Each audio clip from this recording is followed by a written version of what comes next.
Hello students, I am Surbit Sites here from Science Era Digital Classroom Platform। 2020 के lockdown में आपके लिए science era लगातार आपके साथ बना हुआ है। यदि आप रिलीजियसली हमारी क्लासेस को फॉलो कर रहे हैं तो लॉकडाउन का इफ़ेक्ट जो भी आपकी पढ़ाई पे होना है वो निश्चित ही न्यूनतम होगा।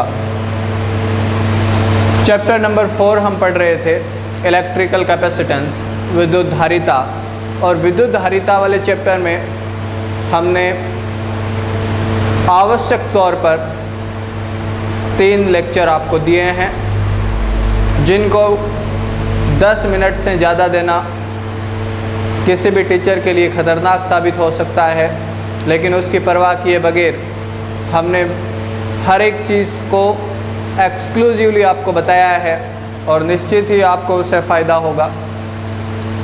पिछले लेक्चर में जो हम बात कर रहे थे वो एक गणित का फॉर्मूला हमने डिज़ाइन किया था। किस चीज़ के लिए फॉर्मूला हमने डिज़ाइन किया?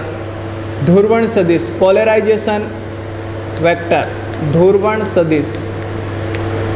हमने ज़्यादातर समय हमारा जो इन्वेस्ट किया है वो डाई इलेक्ट्रिक सब्सटेंस और पोलराइजेशन पे किया है। हमने देखा कि पराविद्युत पदार्थ क्या होते हैं, कितने तरह के पराविद्युत पदार्थ होते हैं, उनमें फ़र्क क्या है और ध्रुवणता का क्या रोल है पराविद्युत पदार्थ को डिफाइन करने में।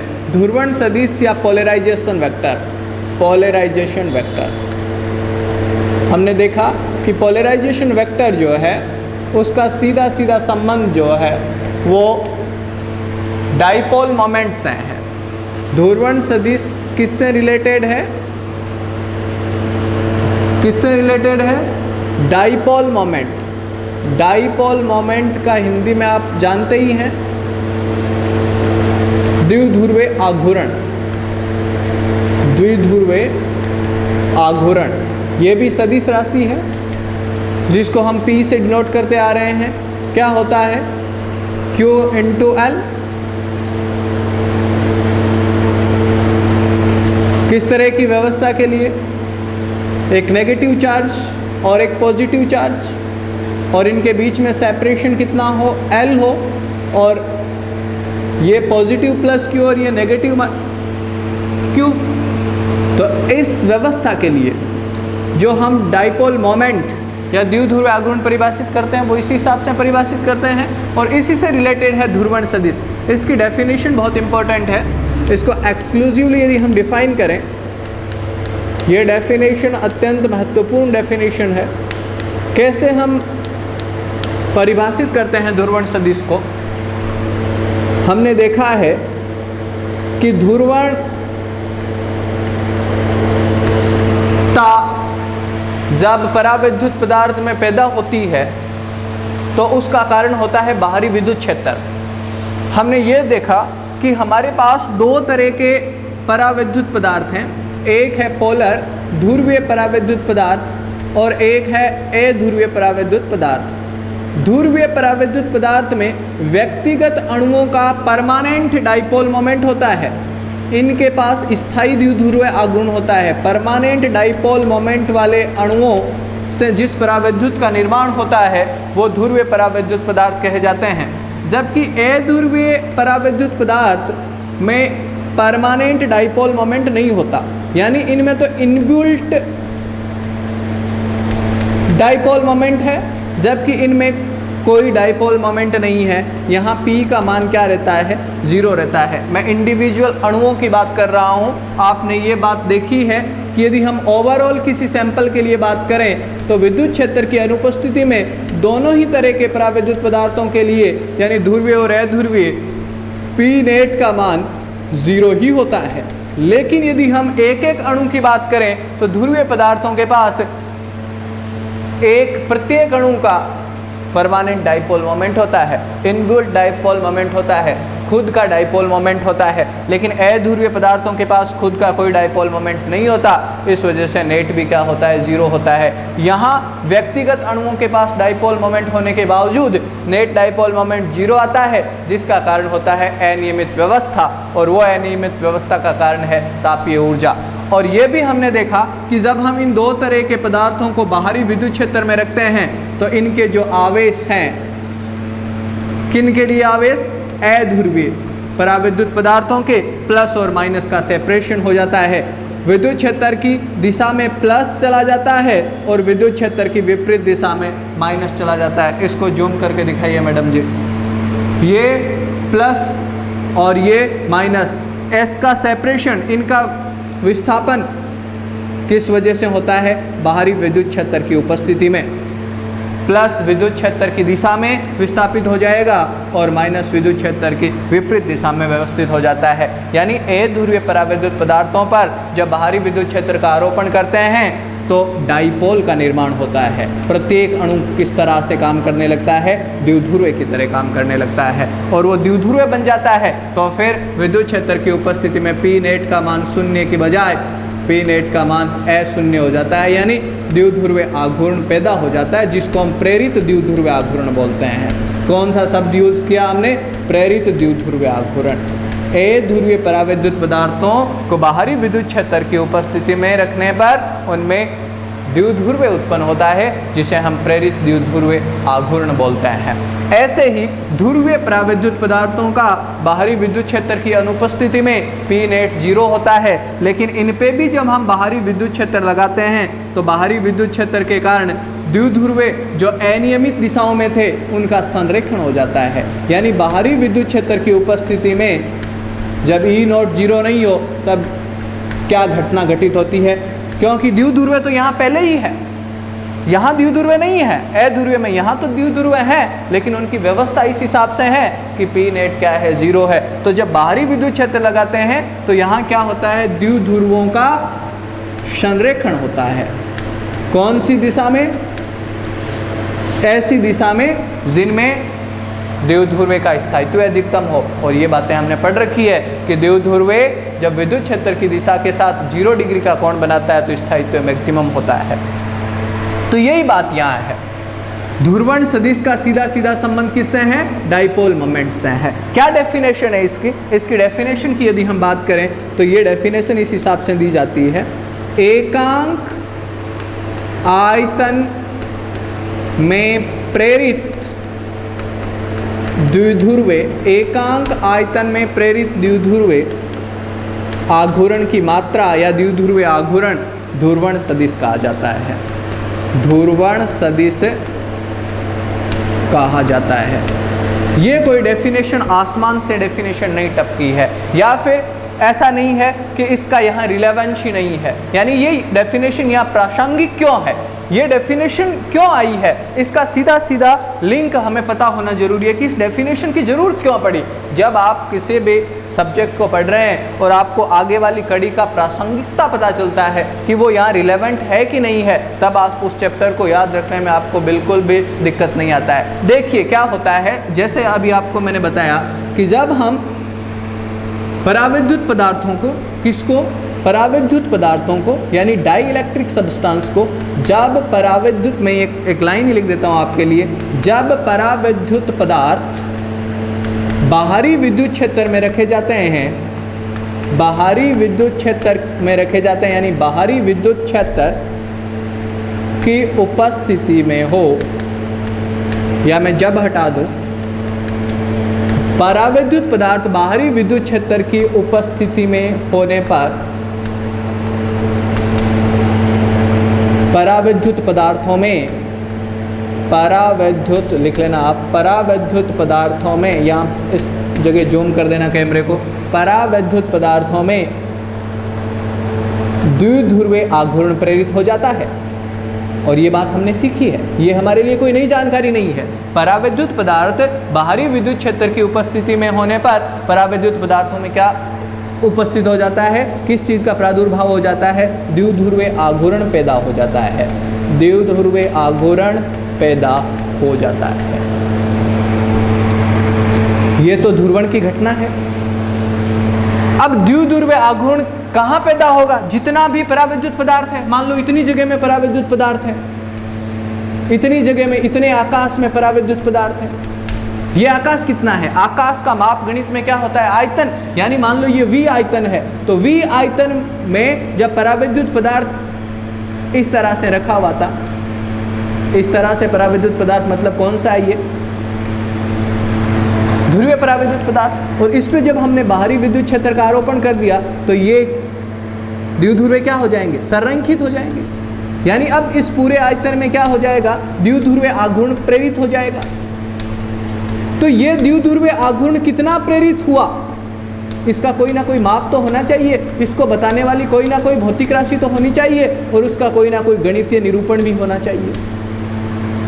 ऐसा हो सकता है कि किसी परावैद्युत पदार्थ A की बात करें और किसी परावैद्युत पदार्थ B की बात करें। A को जब हम विद्युत क्षेत्र में रखें उतने ही से, मान लो A और B दोनों को सेम विद्युत क्षेत्र जिनकी तीव्रता E हो में रखें, तो इसके V आयतन में द्विध्रुवीय आघूर्ण कुछ कम पैदा हो, और इसके उतने ही आयतन में उतने ही विद्युत क्षेत्र के आरोपण पर द्विध्रुवीय आघूर्ण की मात्रा कुछ अलग आए, कम या ज़्यादा।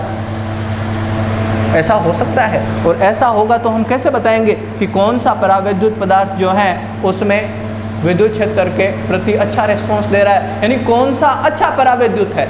अच्छा परावैद्युत का पता चलेगा जब उसमें ध्रुवणता क्या आएगी? ज़्यादा। और ध्रुवणता कितनी आएगी उसके लिए कोई ना कोई माप तो होना चाहिए। वो माप बताने के लिए ही कौन है? ध्रुवण सदिश है। तो ध्रुवण सदिश हमें क्या बताएगा कि V आयतन में नहीं भाई, इकाई आयतन की बात कर लो। आप जितने भी पदार्थ हैं A B C उनके आप इकाई आयतन में चेक करो। 1 मीटर क्यूब में आप देख लीजिए कि कितना द्विध्रुवीय आघूर्ण प्रेरित हुआ है। 1 मीटर क्यूब में, यानी इकाई आयतन में जितना द्विध्रुवीय आघूर्ण प्रेरित होगा, जितना द्विध्रुवीय आघूर्ण पैदा होगा, उसको हम क्या नाम देंगे? ध्रुवण सदिश नाम देंगे। इस डेफिनेशन पे गौर करें। एकांक आयतन में प्रेरित द्विध्रुवीय आघूर्ण क्या कहा जाता है? ध्रुवण सदिश कहा जाता है। यानी P जो है, कौन सा P? इसको मैं P डैश लिख दूं तो ज़्यादा बेटर है। क्यों? क्योंकि द्विध्रुवीय आघूर्ण को भी तो मैंने किससे नाम दिया है? P से। तो ध्रुवण सदिश जो है वो बेसिकली क्या P के बराबर है? नहीं, वो P डिवाइडेड बाई V है। ये फॉर्मूला है, ये रिलेशन आपको पता होना चाहिए। ये रिलेशन बुक में आपको फॉर्मूले के तौर पर नहीं दिया गया है, केवल डेफिनेशन दी गई है। ध्रुवण सदिश बराबर क्या हो गया? ध्रुवण सदिश बराबर हो गया बच्चों द्विध्रुवीय आघूर्ण सदिश, द्विध्रुवीय आघूर्ण सदिश डिवाइडेड बाय आयतन। और यहीं से ये डेफिनेशन बनी है। आयतन जब इकाई हो जाएगा तो हम क्या कहेंगे कि द्विध्रुवीय आघूर्ण क्या है? ध्रुवण सदिश है। यही तो कह रहा है कि आयतन जब एकांक हो तो वो प्रेरित द्विध्रुवीय आघूर्ण क्या है? वास्तव में ध्रुवण सदिश है। ये ध्रुवण सदिश की डेफिनेशन और ये फॉर्मूला अत्यंत महत्वपूर्ण है, और ये बात है सिग्निफिकेंस की, आपके समझने की। तो पीछे वाले लेक्चर में हमने क्या फॉर्मूला देखा कि ध्रुवण सदिश जो होता है, पोलराइजेशन वेक्टर P डैश, वो किसके समानुपाती है? E के समानुपाती। क्या सारे पदार्थों के लिए E के समानुपाती होता है? नहीं। जिन पदार्थों के लिए ध्रुवण सदिश बाहरी विद्युत क्षेत्र के समानुपाती होता है उनको हम क्या बोलते हैं? Linear isotropic dielectric substance, यानी रेखिक समदेशिक परावैद्युत पदार्थ। तो उस हिसाब से, उस परिभाषा से या उन पदार्थों के लिए हमारे पास जो फॉर्मूला निकल के आता है वो आता है Xi, जिसको हम वैद्युत प्रवृत्ति बोलते हैं, इनटू E। ये अत्यंत महत्वपूर्ण फॉर्मूला हमने पिछली क्लास में डिस्कस किया। उससे नेक्स्ट वाली चीज़ें हम इस टॉपिक में ले रहे हैं, और हमारा जो अगला टॉपिक है वो है 4.4, और 4.4 की हेडिंग क्या है बच्चों? 4.4 का हेडिंग है कैपेसिटेंस। यानी इस चैप्टर का जो नाम है उस नाम के पीछे का क्या लॉजिक है, धारिता क्या है वास्तव में, उसके बारे में हम पढ़ने वाले हैं। तो आपने देखा, क्या देखा कि ध्रुवण सदिश जो है वो किससे लिंक है? द्विध्रुवीय आघूर्ण से। द्विध्रुवीय आघूर्ण और ध्रुवण सदिश में कोई खास फर्क नहीं है। वास्तव में द्विध्रुवीय आघूर्ण ही ध्रुवण सदिश है। कब? जब आयतन क्या हो? इकाई हो। तो next topic number 4.4 capacitance of conductor.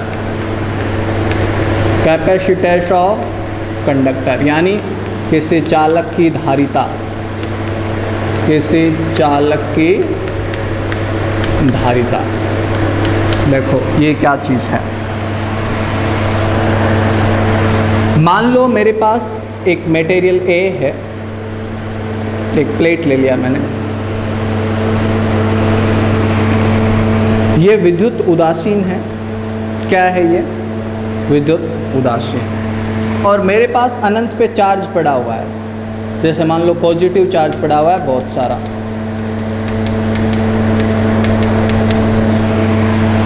मैं इस उदासीन प्लेट को क्या करना चाहता हूँ? आवेशित करना चाहता हूँ, चार्ज करना चाहता हूँ, मैं इसे आवेशित करना चाहता हूँ। तो क्या करना पड़ेगा मेरे को?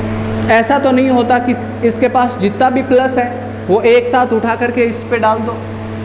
चार्जिंग जो है, चार्जिंग का process, charging process is a step wise process. आवेशन की प्रक्रिया जो होती है, ये क्लू है आपका इस हेडिंग का। आवेशन की प्रक्रिया स्टेप वाइज होती है या एक चरणबद्ध परक्रम होता है। आवेशन की प्रक्रिया क्या है? चरणबद्ध है, स्टेप बाय स्टेप है। जैसे मान लो ये कोई लेवल है किसी हाइट पे और एक ये लेवल है, मेरे को यहाँ कुछ सामान पड़ा हुआ है, उस सामान को यहाँ पहुँचाना है। तो ऐसा नहीं है कि मैं इस जितना भी सामान है उस सारे को यहाँ पर पहुँचा दूँ। ये स्टेप्स बनी हुई होगी इस तरह की, सीढ़ी नुमा। ये मिसाल के तौर पे बता रहे हैं, कैपेसिटर में कोई सीढ़ी नहीं होता है। जैसे मान लो ये एक आदमी है आपका, इसको क्या ले जाना है? चार्ज लेके जाना है। इसके हाथ में है चार्ज, तो क्या करेगा? यहाँ से चार्ज को उठाएगा, यहाँ रखेगा, फिर नीचे आएगा, चार्ज को उठाएगा, रखेगा, तो ये धीरे धीरे क्या हो जाएगा? आवेशित हो जाएगा। क्या हो जाएगा? ये धीरे धीरे आवेशित। क्या इस आवेशन की प्रक्रिया में इस आदमी को काम करना पड़ेगा? बिल्कुल काम करना पड़ेगा। मान लो यहाँ पे बहुत सारी गेंद रखी हुई हो, तो आपको एक गेंद उठा के यहाँ लेके गए, फिर दूसरा उठा के लेके गए, फिर तीसरा उठा के लेके गए। स्थितिज ऊर्जा के विरुद्ध काम करना पड़ेगा। यहाँ कौन सी स्थितिज ऊर्जा है गेंद वाले केस में? mgh वाली स्थितिज ऊर्जा में परिवर्तन, गुरुत्वीय स्थितिज ऊर्जा के विरुद्ध कार्य करना पड़ेगा। ऐसे ही जब हम इलेक्ट्रिक चार्जिंग करते हैं तो उदासीन वस्तु को आवेशित करने के लिए भी हमें क्या करना पड़ता है? कार्य करना पड़ता है वैद्युत स्थितिज ऊर्जा के विरुद्ध। कैसे? इस प्लेट को जैसे मैंने चार्ज दिया, पहला चार्ज लेके आया मैं प्लस Q, अब ये चार्ज हो गया, फिर मैं दूसरा लेके आऊँगा, इसके पास यहाँ रखूँगा, तो ये कहेगा क्या? ओहो वेरी वेलकम, वेलकम, आइए, हम आपके आने से कृतज्ञ हुए। ऐसा होगा क्या? ये कहेगा यार तुम क्यों आ गए? क्यों? सेम सेम है, सेम को सेम एक्सेप्ट नहीं करता, प्रतिकर्षण है।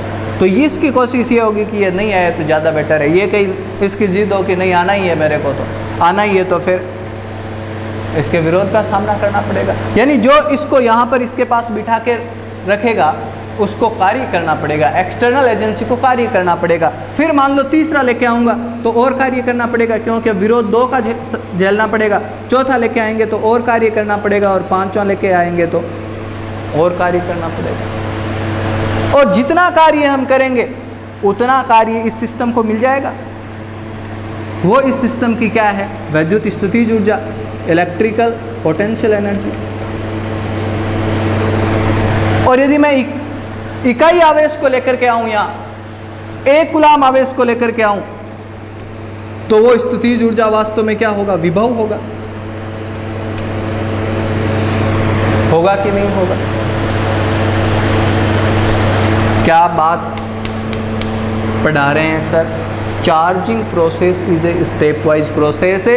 चार्जिंग का प्रक्रम, आवेशन का प्रक्रम एक चरणबद्ध प्रक्रिया होती है। किसी उदासीन वस्तु को जब हम आवेशित करते हैं तो आवेश का मान अपने हिसाब से एक साथ नहीं दिया जा सकता, 1 बाई 1 करके टुकड़ों में आवेश को देना होता है। और जब टुकड़ों में आवेश को लेके जाते हैं तो हमें कार्य करना पड़ता है। वो कार्य उस सिस्टम में स्थितिज ऊर्जा के रूप में संग्रहित हो जाता है। यानी वो सिस्टम एक तरह से आवेश संग्रहित करने की युक्ति है। आवेश संग्रहण की क्या है, वो युक्ति है। मैं धीरे धीरे आपको इस लैंग्वेज में ढालने की कोशिश कर रहा हूँ। हम संधारित्र के बारे में पढ़ेंगे।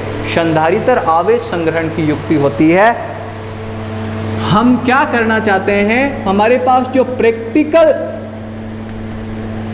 या डेली यूज का जो अपैरेटस होते हैं या जो आपके मशीनरीज होते हैं या जो डिवाइस होते हैं, प्रैक्टिकल यूज के डिवाइस, उस डिवाइस के बारे में हम एक पढ़ने वाले हैं और वो है संधारित्र।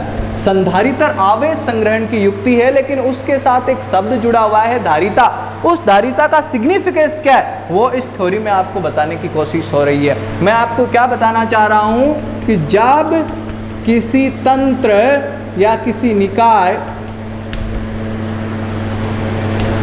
को आवेशित किया जाता है तो ऐसे आवेशन की प्रक्रिया में, तो ऐसे आवेशन की प्रक्रिया के निष्पादन के लिए या के संपादन के लिए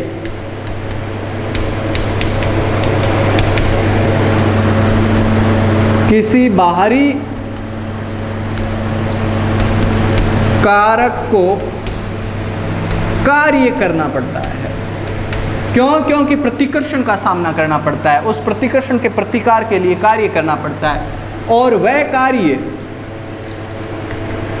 उस तंत्र में स्थितिज ऊर्जा के रूप में समाहित हो जाता है। स्थितिज ऊर्जा के रूप में समाहित हो जाता है या संग्रहित हो जाता है। यानी ऐसा प्रक्रम एक तरह का आवेश संग्रहण प्रक्रम होता है, जिससे हम चार्ज को स्टोर करवा रहे होते हैं। कभी कभार हमें आवेश को संग्रहित करने की ज़रूरत पड़ती है, जैसे इलेक्ट्रिकल मोटर्स हैं या आपका फैन वगैरह जो होते हैं, उनमें एक सेल टाइप का कैपेसिटर रहता है जिसका सिलेंड्रिकल शेप होता है, आपका स्थितिज ऊर्जा के रूप में क्या हो जाता है, संग्रहित हो जाता है। या फिर मैं क्या बोल सकता हूं कि उस सिस्टम के विभव में वृद्धि हो जाती है। ये टेक्निकल बात आ गई है। विभव में क्या हो जाता है, वृद्धि हो जाता है। जैसे मान लो ये है, ये एक चालक है, गोलीय चालक है, ये उदासीन है। क्या है, उदासीन, यानी Q का मान 0, और Q का मान 0 है तो विभव का मान भी क्या है, 0, क्योंकि विभव का मान क्या होता है, KQ बटा R। अब मैं इसको आवेशित करता हूँ, मैं मान लो Q1 लेके आ गया तो इसका विभव बढ़ गया। कितना विभव हो गया भाई, अब विभव हो गया KQ1 बटा R। अब मैं दूसरा चार्ज लेके आ गया Q2, अब विभव बढ़ गया, कितना हो गया, KQ2 बटा R। फिर मैं तीसरा चार्ज लेके आ गया Q3, अब विभव बढ़ के कितना हो गया, Q3 Q2 और Q1, यहाँ Q2 और Q1, टोटल चार्ज ये है डिवाइडेड बाई R। ऐसे ही मैं चौथा चार्ज लेके आऊँगा Q4, तो विभव क्या हो जाएगा, K, अब Q1 Q2 Q3 Q4 सारे Q1 Q2 Q3 और Q4 डिवाइडेड बाई R। यहाँ से मैं एक निष्कर्ष निकालूंगा और वो निष्कर्ष से इस चैप्टर की मैथ्स की असली शुरुआत होगी। वो निष्कर्ष क्या है, जहाँ से हम धारिता को परिभाषा देने वाले हैं। अभी तक धारिता का आपने नाम सुना है, परिभाषा नहीं दे पाए हैं। आवेशन प्रक्रम में किसी वस्तु को दिया गया आवेश और विभव एक दूसरे के साथ संबंधित होते हैं, रिलेटेड होते हैं। कैसे रिलेटेड होते हैं? चार्ज क्यों कितना दे पाओगे आप किसी चालक को, वो किस पे डिपेंड करेगा? सीधे सीधे उसके विभव पे डिपेंड करेगा। किसी गोलीय चालक को दिया गया आवेश किस पर डिपेंड करेगा? V पर डिपेंड करेगा, विभव पर डिपेंड करेगा। गोलीय चालक के लिए आप देख ही रहे हो, V बराबर KQ/R। Q और V में कैसा रिलेशन है? सीधा रिलेशन है। और ये समानुपाती का चिन्ह जब हटता है तो एक नया समानुपाती स्थिरांक आएगा, जिसको मान लो मैंने C बोल दिया, तो Q बराबर क्या हो गया? CV हो गया। ये C ही वास्तव में क्या है? धारिता है। ये C ही क्या है? धारिता है, कतशित है। यानी धारिता को यदि हम परिभाषा देना चाहें तो कैसे दे सकते हैं? Q/V लिख सकता हूँ। मैं कहूँ कि धारिता जो है वो आवेश के बराबर है तो लिख सकते हैं क्या? ये भी कहेगा क्यों पागल हो रहे हो क्या, मैं दिखाई नहीं दे रहा है? तो तुम्हारा भी काम करेंगे। कैसे इसको संतुष्ट कैसे करेंगे कि V जब 1 हो, V क्या है? वोल्ट है। यानी एकांक विभव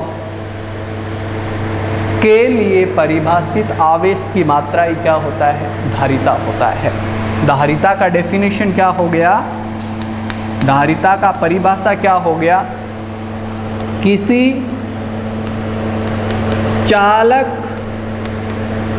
वस्तु के विभव में एकांक या इकाई वृद्धि करने के लिए आवश्यक आवेश की मात्रा उस चालक वस्तु की क्या कहलाती है? उस चालक वस्तु की धारिता के रूप में परिभाषित होती है या धारिता कहलाती है। डेफिनेशन देखो, इस डेफिनेशन भी जब आप बना रहे हो तो तर्क संगत होनी चाहिए। तर्क संगत कैसे? विभव में इकाई वृद्धि करने के लिए आवश्यक आवेश की मात्रा। आपको पता है जब आपको किसी वस्तु के विभव में वृद्धि करना है तो विभव में वृद्धि करने का मतलब क्या है? कि आप आवेश को बढ़ाएं। जैसे जैसे आवेश बढ़ेगा वैसे वैसे क्या बढ़ेगा? विभव भी बढ़ेगा। जैसे जैसे आवेश बढ़ेगा वैसे वैसे क्या बढ़ेगा? विभव भी बढ़ेगा। तो कितना विभव हम बढ़ाएं? कितना विभव हम बढ़ाएं? जब इकाई विभव हम बढ़ाते हैं तो आपको जितने आवेश की मात्रा की जरूरत होती है उस आवेश की मात्रा को ही हम क्या बोलते हैं? धारिता बोलते हैं। ये धारिता की डेफिनेशन है। यानी V बराबर जब 1 हो जाएगा तो C बराबर क्या हो जाएगा? Q। कब? जब V का मान क्या हो? 1 हो।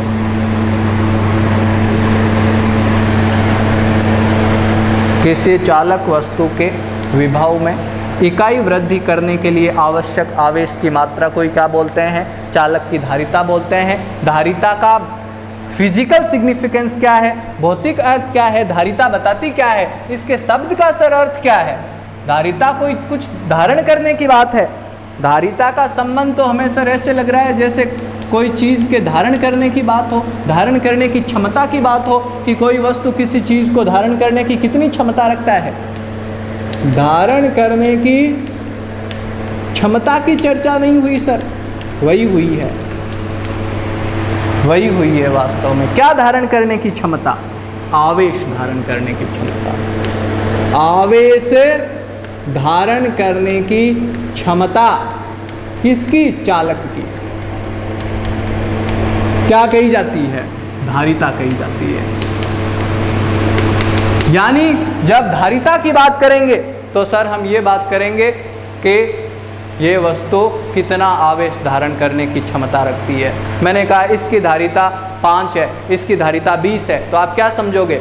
जिसने ये पढ़ रखा है वो तो ये समझेगा कि सर 20 है, इसका मतलब इसके आवेश धारण करने की क्षमता ज़्यादा है, बनिस्पत जिसका धारिता आप 5 बोल रहे हो। और जिसने धारिता को पढ़ा नहीं, जिसे पता ही नहीं है धारिता क्या चीज़ है, तो कहेगा सर क्या धारिता, क्या धारिता, किस सहनशीलता की आप बात कर रहे हो, क्या धारण करने की बात कर रहे हो। तो हम इलेक्ट्रिकल कैपेसिटेंस की बात कर रहे हैं, इसी की बात कर रहे हैं, विद्युत धारिता की बात कर रहे हैं। विद्युत धारिता का मतलब है आवेश धारिता। विद्युत धारिता मतलब है आवेश धारिता। किसी गोलीय क्या किसी भी आकार का चालक हो, वो कितना आवेश धारण कर सकता है, जितना आवेश धारण करने की क्षमता ज़्यादा होगी उसकी धारिता भी उतनी ही ज़्यादा होगी। यानी धारिता का भौतिक अर्थ है आवेश धारण करने की क्षमता। धारिता का फॉर्मूला क्या है, C बराबर Q बटा V। ये फॉर्मूला इस लेक्चर का फॉर्मूला ऑफ द लेक्चर है, ये फॉर्मूला ऑफ द लेक्चर है ये।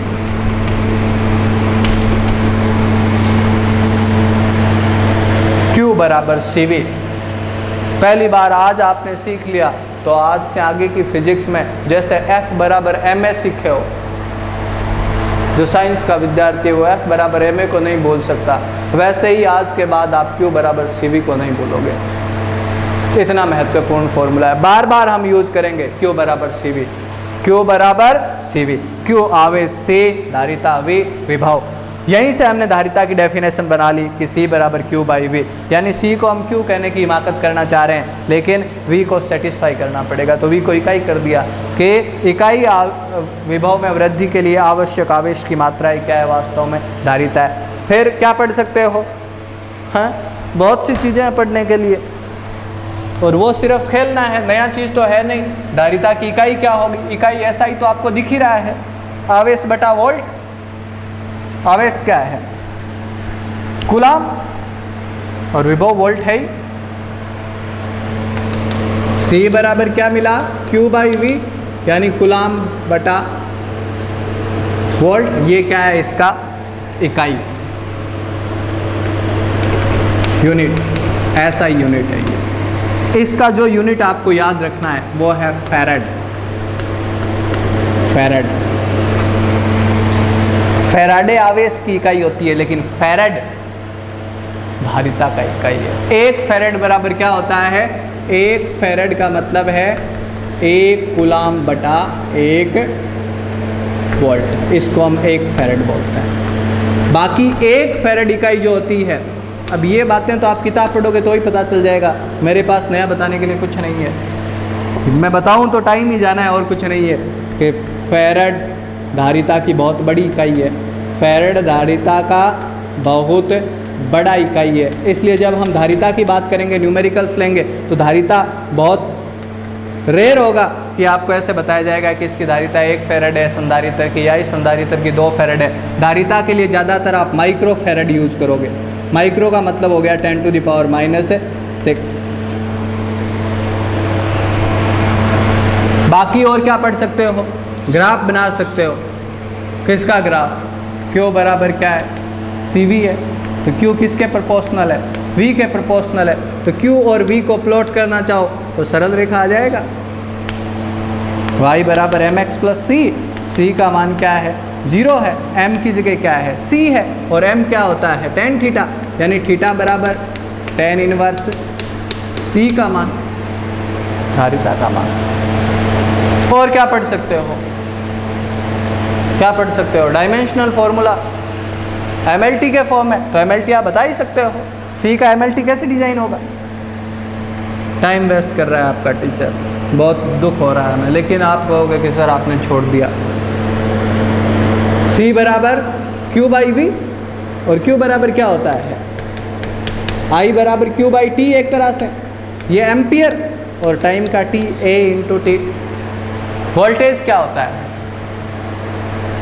क्या होता है वोल्टेज, बताओ कैसे हम वोल्टेज को डिफाइन करते हैं। W बराबर V इंटू Q होता है, कार्य बराबर विभव इंटू आवेश होता है। तो वोल्टेज का और कार्य का तो आपको पता ही है, कार्य का कैसे पता है, F डॉट S और डिवाइडेड बाई Q।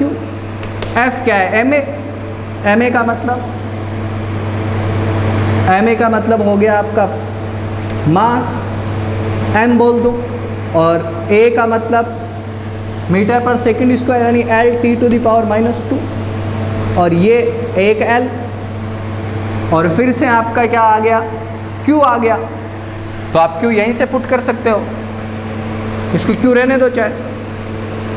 C बराबर Q बाई V, कहाँ गया है फॉर्मूला, ये रहा V। तो वोल्टेज को मैं क्या लिख सकता हूँ, W by Q, W by Q, ये Q आपका रह गया ऊपर, नीचे रह गया W, और Q का आपको पता ही अभी मैंने दिखाया ही था, I इंटू T, यानी एम्पियर मल्टीप्लाई बाई टाइम का स्क्वायर, तो A स्क्वायर T स्क्वायर, और W का आप देख ही रहे हो M L T to the power -2, और क्या हो गया आपका L हो गया। तो यहाँ से C का डायमेंशनल फॉर्मूला क्या बन जाएगा, M तो ऊपर चला जाएगा, तो ये तो हो गया M to the power -1 ampere का स्क्वायर, L के फॉर्म में लिखोगे तो L की पावर -2 T टू द पावर 4 और 1 स्क्वायर।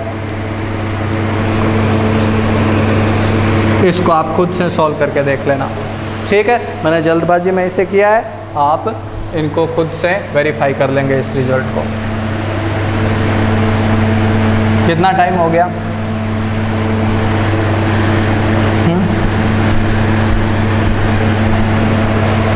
36 मिनट। थोड़ा सा एक और बता देते हैं इनको। देखो विलगित नेक्स्ट ले रहा हूँ मैं, ताकि नेक्स्ट लेक्चर में हम सीधे ही संधारित्र की बात करें। विलगित गोलीय चालक की धारिता, वैसे इसको रिकेप करवाएंगे अलग इस मेथड से। बुक की इस मेथड पर्याप्त नहीं है पढ़ने वाले बच्चों के लिए। जब टीचर आपको पढ़ा रहा है तो वो और भी अच्छे मेथड आपको दिखाएं, ये ज़रूरी हो जाता है। विलगित गोलीय चालक की धारिता, हम बहुत तरह के सिस्टम्स की धारिता के बारे में पढ़ेंगे, जैसे विलगित गोलीय चालक हो गया, आइसोलेटेड स्फेरिकल कंडक्टर हो गया। ऐसे ही हम खोखले गोले की धारिता पढ़ेंगे, गोलीय कोष की धारिता पढ़ेंगे। ऐसे ही हम बेलनाकार संधारित्र की धारिता पढ़ेंगे, सिलेंड्रिकल कैपेसिटर का। ऐसे ही हम पैरेलल प्लेट कैपेसिटर का धारिता पढ़ेंगे, इनको एक अलग हेडिंग के अंतर्गत। इसको मैं थोड़ा सा अलग से ले लेता हूँ, ये 4.5 आपका टॉपिक है। तो देखो C बराबर क्या है, Q बाई V। माना हमारे पास R त्रिज्या का एक गोला है जिसके पास आवेश कितना है भाई, Q, तो इसका विभव कितना होगा। मैं सारी चीज़ें नहीं लिख रहा, माना वाना कुछ। तो V बराबर हमें पता है क्या होता है, KQ बाई R। तो C बराबर क्या होगा, Q बटा V के हिसाब से, और V का मान क्या है, KQ बटा R। Q से Q क्या हो गया, कैंसिल, यानी C बराबर R बटा K, और K का मान आपको पता होता ही है 1/4 पाई एप्साइन नॉट, तो ऊपर चला जाएगा। तो ये 4 पाई एप्साइन नॉट, जब इसमें क्या है निर्वात हो, यदि परावैद्युत पदार्थ भरा होगा तो उसका कुछ ना कुछ एप्साइन होगा, तो वो एप्साइन यहाँ आ जाएगा। तो C बराबर क्या हो गया, 4 पाई एप्साइन नॉट R। यानी गोलीय चालक की, विलगित गोलीय चालक की जो धारिता होती है वो किसके समानुपाती होती है, उसकी त्रिज्या के, क्योंकि ये सारे के सारे क्या है, दिए गए सिस्टम के लिए कांस्टेंट है। धारिता किसके प्रोपोर्शनल होगी, R के, यानी त्रिज्या गोलीय चालक की जितनी ज़्यादा होगी उसकी धारिता भी उतनी ज़्यादा होगी। यानी यदि आपके पास दो गोले हैं, एक A और एक B, इसकी त्रिज्या है 5 मीटर और इसकी त्रिज्या है 50 मीटर, बताओ किसकी धारिता ज़्यादा है। धारिता ज़्यादा होने का मतलब कौन ज़्यादा आवेश संग्रहित कर पाएगा, तो निश्चित ही जो क्या है, बड़ा है, क्योंकि इसके पास सतह ज़्यादा है तो वहाँ पर आवेश बड़ी आसानी से आकर के बैठे रहेंगे। यहाँ जगह कम है तो वैसे ही दुश्मनी है, तो दुश्मन जब ज़्यादा हो तो जगह क्या होनी चाहिए, ज़्यादा होनी चाहिए। धारिता किसके प्रोपोर्शनल है, R के प्रोपोर्शनल आ रहा है। विलगित गोलीय चालक की धारिता का फॉर्मूला क्या होता है बच्चों, C बराबर 4 पाई एप्साइन R, यानी C किसके प्रोपोर्शनल है, R के प्रोपोर्शनल है। आप चाहो तो इसके लिए भी डायग्राम बना सकते हो, इसको भी प्लॉट कर सकते हो। C को किसके साथ प्लॉट करो, R के साथ, तो कैसे आएगा, इस तरह से। ये सारे न्यूमेरिकल्स बनेंगे आपके। तो यहाँ यदि मैं थीटा दिखाऊं तो क्या लिखूंगा, tan इनवर्स m, और m का मान क्या है 4 पाई एप्साइन। c और r का वैल्यू दे रखा हो सकता है, एप्साइन का वैल्यू पूछ लिया जाए कोण देख करके, तो आपको ये चीज़ें पता होनी चाहिए।